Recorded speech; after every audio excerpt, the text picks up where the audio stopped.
Hello, good afternoon, everybody. Welcome to my presentation. This is the first time that I'm going to do it digitally, so I'm hoping that everything will work. I'm hoping that you can hear me, that you can see me, that you can see the PowerPoint I've prepared.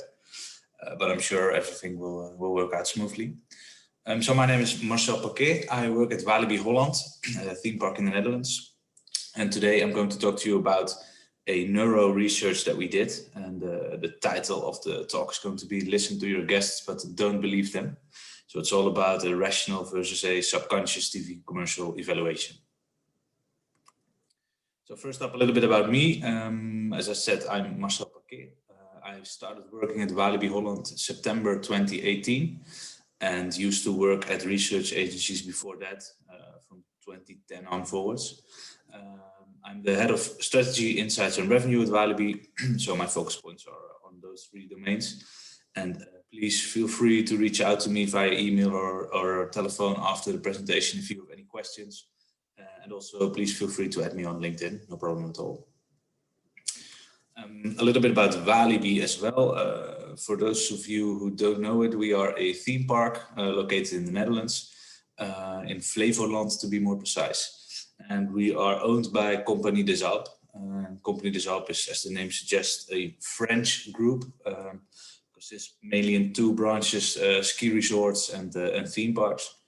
So, for example, Park Asterix, Futuroscope, Walibi Belgium, Bellewaarde, Family Park in Austria, and Walibi Holland are all part of the same group of Compagnie des Alpes. Walibi is the second biggest theme park in the Netherlands after the Efteling. And we have 35 rides, but we are most known for our 7 roller coasters. One of them is Untamed. You can see it in the top of the map. Untamed, we opened it in 2019, and it's voted to be the #1 coaster in Europe, #5 in the world. So we are really proud of that. And we are, as I said, most known for our roller coasters. We also have next to the theme park Walibi Village. It's a vacation park with 133 cottages. And we have an event ground where, for example, Lowlands and DEFCON are held annually. And good to know that our visitor base is about 60% kids, teenage young adults aged 12 to 25, and about 20% is families with kids 6 to 12. So we have quite a young visitor base compared to traditional theme parks. So more on topic for today, we're going to discuss the TV commercials and the neuro study that we did with those TV commercials. So I've placed a QR code after the TV commercials because I don't think it's a good idea to show them right now with the technology. My experience is that that doesn't work very well. So I've made a QR code that you can scan so you can watch it afterwards. But in 2019, we did 3 TV commercials. We did the Hard Gaan. Hard Gaan is our baseline, so we did it for both the teenage young adults, the younger target group, as for the families, which we call companions. And we also made a TV commercial for Untamed. As I said, we opened Untamed in 2019, so we wanted to create as much as buzz around it as possible. So we had those 3 TV commercials in 2019. And the challenge for 2020 was to combine those 3 into one TV commercial. So with all the images that we had, all the film that we had, how can we make one TV commercial out of those 3 that is as good as possible? And of course, when you ask marketing salespeople as good as possible, what are your hopes, what are your dreams for the TV commercial, they always say revenue. We want to sell as much as tickets as possible with the TV commercial. So that was the challenge that we had. And then if you deep dive into, okay, how do TV commercials convert to sales? What routes are there? You will always find the Kahneman model, and I think you all know it. There are basically 3 ways to process a TV commercial for a consumer. The first one is via the convincing route, as Kahneman says it. That is the conscious route, the rational route. It requires the consumer to pay attention to the TV commercial, to think about it, and then make a decision: will I buy a ticket, yes or no? And the second one is the subconscious route. It works with emotional cues, and it doesn't necessarily mean that a consumer has to really pay attention, but in the back of his mind, he's processing and he's making a decision. And the third one is the associative route. It works with repetition. We're not really going to focus on that right now. if you want to learn more about this, well, everybody knows it's Kahneman, thinking fast and slower. But if you look at the portions of both routes, you will know, this will not surprise you, I think, that less than 10% of all stimulus that a person gets is evaluated consciously. So over 90% is evaluated subconsciously. That is not really new for us research experts, but it is quite different from the way that marketeers used to work. And if we look at the research that we did, the pre-tests for our TV commercials, the measurement, the effect measurements in tracking, etc., etc. Those were quite good, but they were all based on the conscious evaluation. And the conscious evaluation alone is not a 360-degree picture of how TV commercials are processed and how they convert to ticket sales. So I started to read more about NEURO and about the conversion from TV commercials to ticket sales. And if you read more and more, you will find these 6 important aspects for TV success. Now, we're not going to deep dive into all 6 right now for time's sake, but I will mention them shortly. The first one is to trigger a brain's approach motivation. The second one is to place an early brand identifier. You should always use retrieval cues, avoid mental distance, use a clear focus point, and be aware of negative mirror neurons. So again, this is not my personal opinion, but this is these are based on over 200 papers and over 400 neuroscans. And if you look at the TV commercials that we made in 2019, and if you check them on these 6 points, immediately there were 3 red flags that popped up. The first one is trigger the brain's approach motivation, the use of one clear focus point, and to be aware of negative mirror neurons. The thing that we have in our TV commercials are people that are screaming, terrified, thrilled in our roller coasters, which does not necessarily mean that it triggers the brain's approach motivations. Moreover, they are negative mirror neurons, so theory suggests that it should trigger avoid motivation.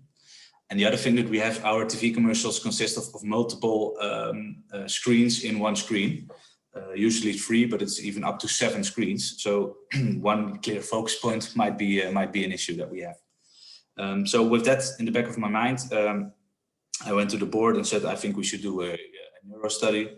And I said this, we are listening to our consumers' rational and conscious evaluations, but should we believe them? And I said, well, I think it's not the whole truth. I think it's not, as I said, the whole 360-degree insight that we need.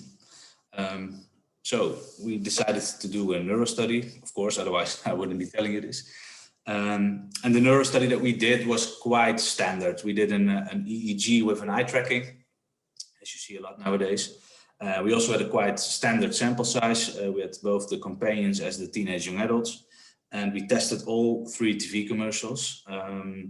A companion tested the hardgaan companion and untamed TV commercial, and a teenage young adult tested the hardgaan teenage young adult and untamed TV commercial. And of course, it was done in a reel with other TV commercials, etc. So it was quite standard. There was one thing that was not quite standard, was that we decided to ask the 30 participants after the neuroscan if they found the TV commercial to be appealing and if it was clear for them. And those 2 metrics we also measured in tracking. So the appeal and clarity of TV commercial were also measured in tracking research. So that gave us like 3 samples to do an analysis on. One was the neuro study sample. The second one was the participants from the neuro, but then on the Likert scale, the appeal and the clarity. And the third one is tracking research. And with that, we went to do an analysis. And we had basically 2 expectations. The first one being that the TV commercials don't trigger the approach motivation. As I said, it was we have participants screaming, etc. Sorry, not participants, but we have guests screaming in TV commercials. So we thought this would trigger negative mirror neurons. And the second one being that the TV commercials are too hard to comprehend and are unclear. This was an insight that we got out of tracking research as well, and also on the six, sorry, the 6 important aspects of TV commercials. You see that you should have one focus point, and clearly, if you use 3 or 7 images, you don't have one focus point. So we went to do an analysis with those based on those 2 expectations. And I'm going to share the results with you right now, so that's really cool. The first one, that the TV commercials don't trigger an approach motivation. This was quite interesting. I've combined the hardgaan teenagers, young adults and companions into one analysis, and the untamed is a second analysis. And as I said early on, we have 3 charts. The first one is the neuro measurement. The second one is what the participants of the neuro study said on a Likert scale, so on a conscious level. And the third one, the blue one, is the results of tracking. And as you can see, for the hardgaan TV commercials, it's pretty much the same. The neuro does not really show different appeal or approach motivation than the conscious response of the neuro participants and then the tracking results. However, for untamed, we do see a difference. So the neuro measurement of untamed is lower, significantly lower than the other 2. And also lower than the neuro measurement of the hardgaan teenager companion. You see the 60% versus the 48%. So there's really only one outlier, and that is this one, the 48% of untamed. And we didn't really understand at the time, we didn't really directly understand how this was possible. So we deep dive into it. And I think it's really cool insight. We've compared the 2 TV commercials. As you see on the left is the hardgaan and on the right is the untamed. And then we've looked into the orange chart, and the orange chart shows the approach motivation, and the approach can go up, it's more approachable, and can go down, more avoid. And if you see the 2 images of hardgaan and untamed, both have girls in them, both are of a roller coaster, and both are excited. However, there's one difference, is that the left one, the girls are cheerfully excited and a little bit smiling and happy. And on the right one, they are screaming. And screaming is something in a roller coaster that is not that rare. You should expect screaming in a roller coaster. However, the brain does not like it. So as you can see on the right, it triggers an avoid motivation. Oh, I'm sorry, I'm seeing that the red arrow is a little bit too low. It should be higher in the orange bar. But again, you can see on the right in untamed, it triggers an avoid motivation because of the negative mirror neurons. While on the left, as people are smiling, it triggers an approach motivation. And in conscious research, in the tracking, but also in what these neuro participants said, they don't see a difference. So consciously, you don't see a difference between those 2, but the brain most definitely sees a difference. And the difference is that big that for the left one, it says, okay, I can approach it, but for the right one, it says it can avoid it. So the insight for us really is, okay, if we do guests in rides, and if you want to show them in TV commercials, they should not be screaming and terrified, although it makes sense, but they should be happy and a little bit smiling to be aware of the mirror neurons. So really cool insight. And the second one, of course, that I mentioned was that we want to analyze if the TV commercials are too hard to understand and if they are unclear. Our expectation was that they were unclear, that they were too hard to understand. But again, we were really surprised by the outcomes because they did not. As you see in the charts, in tracking, there was a little bit of criticism on the 3 images, that it was unclear, too busy, etc., etc. The neuro participants, well, they are a little bit in the middle. But if you look at the neuro measurements in the brain, and you measure workload in the brain, our TV commercials are right in the sweet spot. They're almost perfect. So even though we have 3 images or even up to 7 images at once, it's still right in the sweet spot for the brain's workload. This is really surprising, and it's contradictory of what you think as you use multiple images.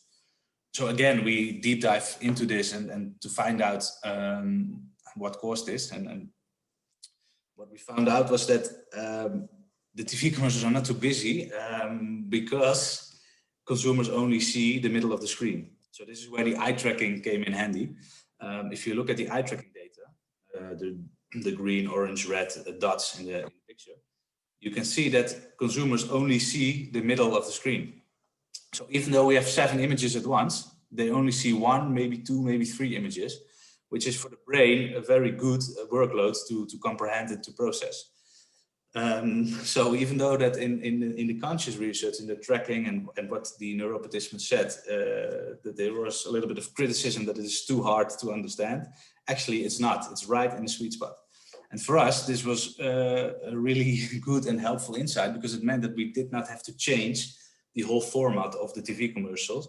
And as we had this format for quite a long time, you preferably don't want to change it, because you don't want to break with all the formats to keep the consistency of your brand. So we're really happy with this outcome as well. So that brings me a little bit to the end of the presentation. Of course, if you ask me to answer the question, we are listening to our consumers' rational and conscious evaluations, but should we believe them? I would say no, not always. It's not wrong, but it's not the whole 360-degree picture that you preferably should have when making a new TV commercial. So I would suggest to always take those 6 NEURO rules into account if you're creating or editing or adjusting a TV commercial, to make sure that your conversion into ticket sales is as high as possible. That brings me to the end. I hope you've enjoyed it, and I hope you were inspired by it as much as I am. And I hope you will enjoy the rest of the conference, of course, as well. And I thank you all for your attention. If you have any questions, please don't hesitate to ask them. And I wish you all a very good day. Thank you. Bye-bye.